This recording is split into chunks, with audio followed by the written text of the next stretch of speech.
Hello കൂട്ടുകാരെ, ചെമ്പനീർ പൂവിൻ്റെ പുതിയ വിശേഷങ്ങളിലേക്ക് എല്ലാവർക്കും സ്വാഗതം. ഇന്നത്തെ എപ്പിസോഡ് അവസാനിക്കുന്ന സമയത്ത് നമ്മുടെ രേവതി ബാറിലേക്ക് പോകുന്നുണ്ട്. ബാറിൽ പോയിട്ട് മാനേജറോട് ചോദിക്കുന്നുണ്ട്, സച്ചിയെക്കുറിച്ചൊക്കെ ചോദിക്കുന്നുണ്ട്. അപ്പോൾ സച്ചിയെക്കുറിച്ച് ചോദിക്കുന്ന സമയത്ത് മാനേജർ ചോദിക്കുന്നുണ്ട്, നീ എന്തിനാ അവനെക്കുറിച്ച് ചോദിക്കണേ? അവൻ കാരണം ഞങ്ങളുടെ ബാറിന് തന്നെ നാണക്കേടാണ്. നീ അവനെക്കുറിച്ച് ഒന്നും ചോദിക്കേണ്ടെന്നൊക്കെ പറയുന്ന സമയത്ത് രേവതിക്ക് വിഷമം വരുന്നുണ്ട്.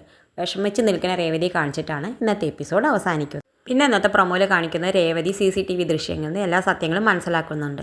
എല്ലാ സത്യങ്ങളും മനസ്സിലാക്കി ശ്രീകാന്തിനോട് പറയുന്നുണ്ട്. ശ്രീകാന്ത് അത് സച്ചിയേട്ടനെ കൊണ്ട് ലൈവ് പറയിപ്പിക്കുന്നുണ്ട്.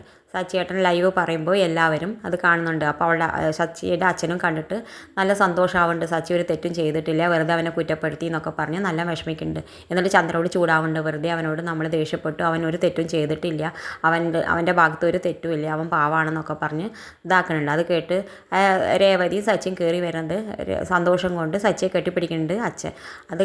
പിന്നെ കാണിക്കുന്നത് ചന്ദ്രോദയത്തിൽ നല്ല സന്തോഷ നിമിഷങ്ങളാണ്. അത് കാണിച്ചുകൊണ്ടാണ് ഇന്നത്തെ പ്രൊമോ അവസാനിക്കുന്നത്. ഇതുപോലെയുള്ള ചെമ്പനീർ പൂവിൻ്റെ പുതിയ വിശേഷങ്ങൾ നിങ്ങൾക്ക് എളുപ്പത്തിലെത്താൻ ഈ ചാനൽ ഒന്ന് സബ്സ്ക്രൈബ് ചെയ്യാൻ മറക്കരുതേ.